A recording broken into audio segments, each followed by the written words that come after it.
All right, welcome back to the channel. It's your boy Fanon. In this video, we're going to talk about concerns over Errol Spence Jr.'s, some sparring that took place and potential injury to his eye, what he had to say about that, and also Terrence Crawford fight coming up, if it's possible. Let's talk about that in this video.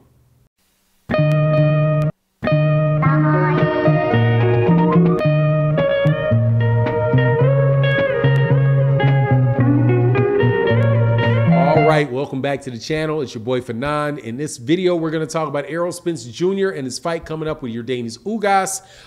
There's been predictions made for the fight. Some concern that people are airing about Errol Spence Jr. potentially still having an injured eye, and also the Terrence Crawford fight. So we're going to talk about all that in this video. Make sure you tune in to the end. But before I start that conversation, for the people that have continually supported the channel, let me thank you for watching another video. If you're not subscribed to the channel and it's your first time here, make sure you subscribe to the channel, hit the bell icon so you can be notified of when we release more videos. And also, if you are somebody that wagers on sports, check us out at our betting partner, BUSR, at busr.ag/Fanon.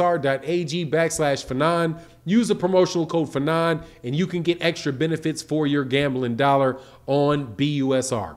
So here we go.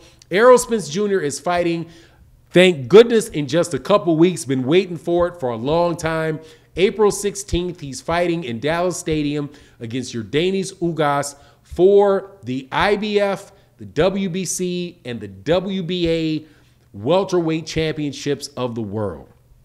This should be, in my opinion, a very good fight and a very, very rough and rugged fight. And that brings on certain risks in this fight.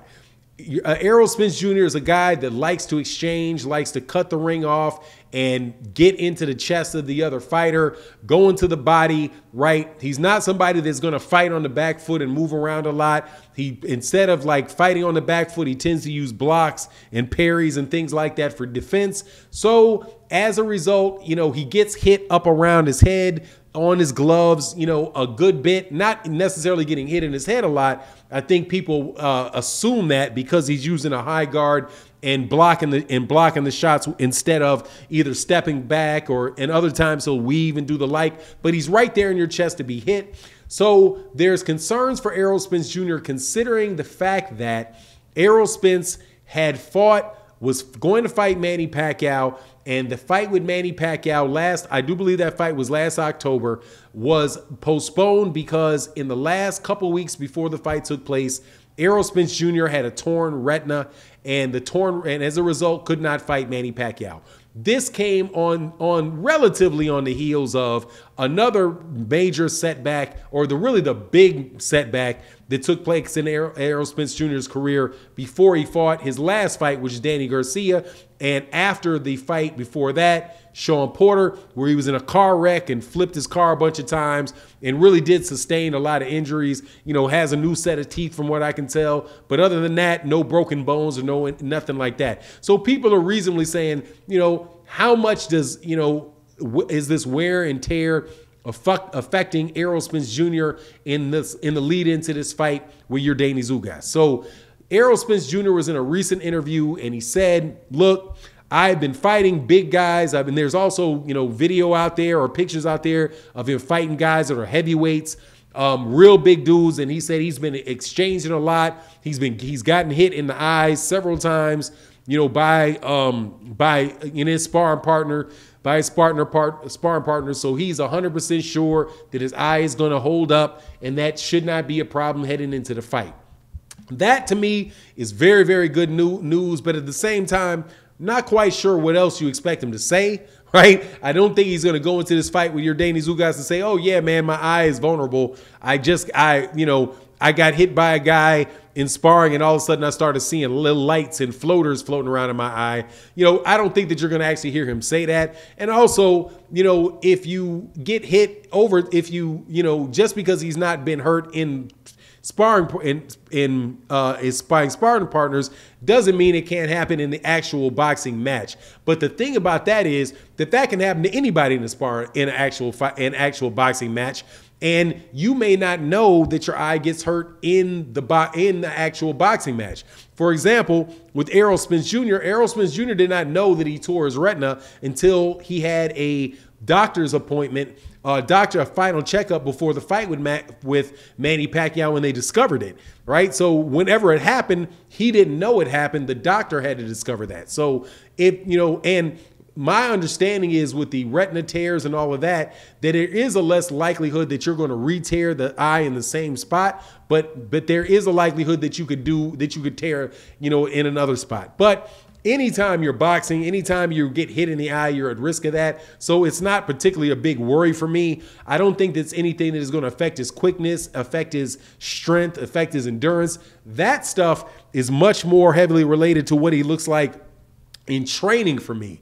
And having watched what he looks like, as far as, when he's gone to fights, in between this fight, in between this fight and when he was supposed to fight Manny Pacquiao, how he looked, between the Danny Garcia fight and how he looked for the Manny Pacquiao fight. He's looked like he is close to weight, and physically he just looks like he's in a lot better condition. He looks like his energy level's up. He looks like, man, he looks really, really good to go, where that wasn't necessarily the case before he fought Sean Porter. And actually, like, one of the first times that I actually saw Errol Spence Jr. in person, I do believe it was at the Jamal Charlo versus Brandon Adams fight. So it was in Houston. And I traveled, because I live in Texas. I traveled over there and I watched the fight, ringside. And Errol Spence Jr. walked in, got to shake his hand, saw Derrick James, got to shake his hand. And the first thing that I looked at when I saw him, I was like, man, this guy looks kind of pudgy. He doesn't look the same as he looked on TV, right? And it was like his face was really full, right? Just looked like he was pudgy.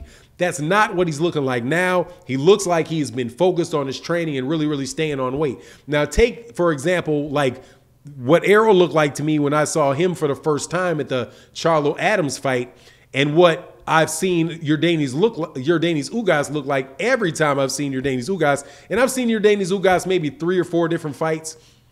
Yordenis Ugas always looks slim, always looks on weight. Didn't look big. Floyd Mayweather Jr., I've seen Floyd Mayweather Jr. a couple times too. Looked on weight, looked slim, all of that stuff. When that was not, even Chris Eubank. I've seen Chris Eubank Jr. at different fights. Chris Eubank always looks like he's about on weight. That wasn't the case that was not the case with Errol Spence at that time. And also some time I saw Gervonta Davis. Gervonta Davis looked like the Pillsbury Doughboy, but he's not looking like that going into the last several camps. So I think maybe, he's getting back to where he was in the conditioning he was when he was really, really rolling. Now, another thing that an interesting thing that Errol Spence Jr. has talked about was the Terrence Crawford fight, and said, man, he really does want that fight. Hopefully after this fight's over, we can get something on the table that will make the fight between him and Terrence Crawford, and that's what he's looking for, and that's what he wants. So, continuing to push that, and that to me is good news. But definitely got to get past Yordenis Ugas first. I think he should, but like I said, it's going to be a rough, tough fight. And so hopefully he gets through that fight, and he gets through that fight with the victory and healthy, so that we can then move to the Terrence Crawford fight. But anyway, that's my take on the matter. You let me know what you think in the comment section. And with that, I'm out. Deuces.